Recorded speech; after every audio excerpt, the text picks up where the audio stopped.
Leo. Leo, welcome. Leo, we're going to do a general read for you. That's a weird sensation. Anyway, let's get right into it. It's going to be a general read. Okay, so it may not resonate with everybody. Take the messages that do, leave the rest, yada, yada, yada. All right, starting into this, we're into the Ace of Swords. So, this whole thinking process of what's going on. It seems like that there has been some type of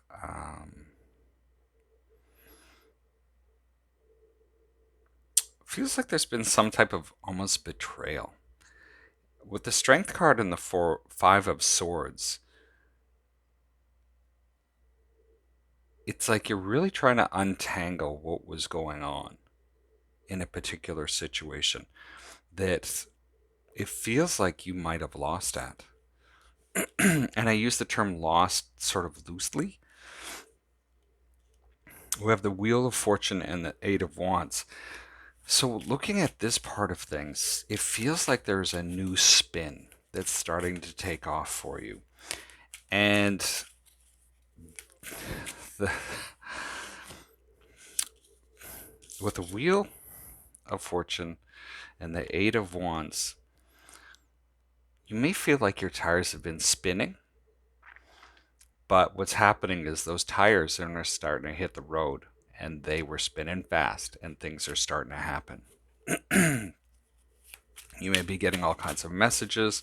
Things just start, it may even seem overwhelming that things start to just start to move, and you're just like, whoa, I wasn't expecting this. Now, with the Three of Cups in the desire position, or a want, or whatever you want to call it, we have the Two of Swords, the Ten of Wands, and the Six of Swords. You might be facing your fears around this whole uh, kind of reconnection with somebody, but it's been difficult. Like with the Ten of Wands, it's not easy. It can be difficult. But what happens is we see the Six of Swords, where things start to smooth out, the rough patches go away a little bit, and things start to move. And this is going to be a weird analogy for some of you. I see like dancers, like at first it's clunky and you're kind of like, oh, oh, oh, oh, but then it just starts to flow when you let yourself go. I don't know. For one of you, maybe that makes sense. Ace of Cups and the Death card.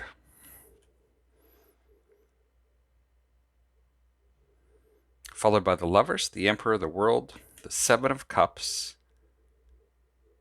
and the Ten of Swords.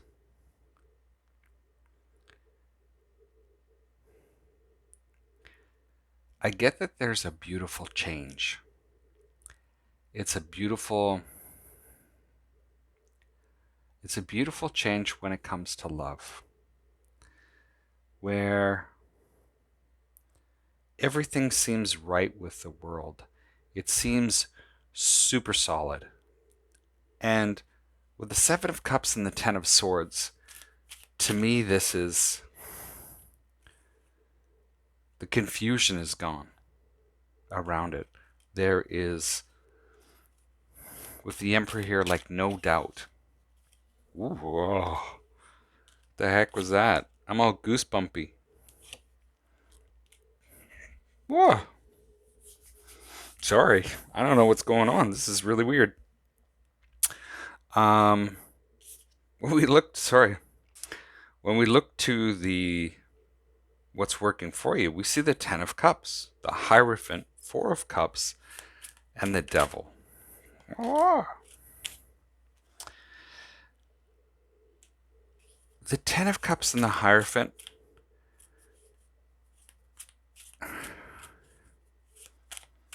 Okay, this is going to sound really weird for some of you.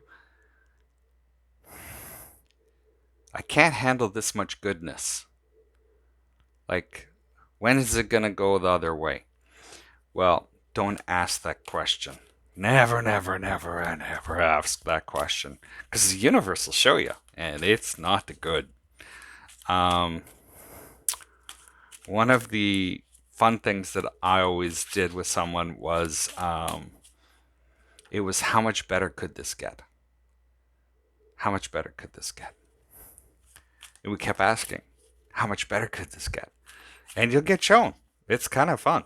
It's a neat little thing. I'd be curious to see who tries it, and if you would let me know how it works for you, that'd be awesome. But 10 of Cups, the Hierophant, and the Four of Cups, for others of you, and the Devil, it feels like disbelief that things are this good. But the Ten of Cups is here, so it's really good. But the Hierophant and the Four of Cups, you're like, do I really want this type of relationship? Do I really want to get tied down? Boom, the Devil card. That's the way you always do it.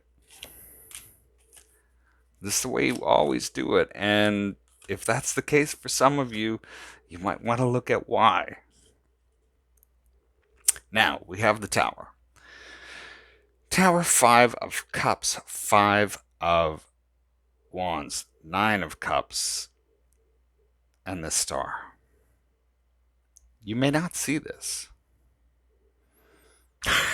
Okay. I don't know who sang this song, but it's upside the head. And I'm sorry, but that's the image I'm being shown. Is you kind of getting a upside the head, and things are gonna you're gonna get a wake up call. 5 of Wands, 5 of Cups. You're gonna learn a few things. You're gonna learn. It's gonna be a little difficult, not like crazy hard or anything, but it's gonna push your buttons a little bit. It's gonna make you work for a few things. Gonna make you learn something about your regrets. So there's fighting and regrets here. Like not fighting, like it's more kind of like just nattering. And then we have the Nine of Cups and the Star. So through this, little bit of tiffing and spatting, I guess it would be, you learn to figure out what you really desire, what you really want with the Nine of Cups, and then the Star card. So it's bringing those hopes into reality. We have the King of Coins, the Moon, the Page of Wands, the Nine of Wands, and the Nine of Swords. So I think we've got a bunch of 5s on here. We've got a bunch of 9s on here. The King of Coins and the Moon. Sort of searching for that. How would I put it? Searching for that stability. You can see it, you kind of know what it looks like, and then all of a sudden, there seems to be like the possibility of it actually coming to fruition in an interesting way. So it doesn't come to full fruition. It comes in almost as a tease, like, oh, okay, hey, yes, you can have that. But it makes you wary. It's like, is this really? Because I have the Nine of Wands and Nine of Swords. So, because past experience says, oh, I've been burned before, but there's the other side where it's like, ooh, this could be really good. And so you have this sort of back and forth almost between the two. So that's what I have for you today. It's an interesting read. Energies have been all over the place today, especially for me. It's been challenging. So hopefully this answers some of the questions going on for you. We'll see you next time. Stay safe.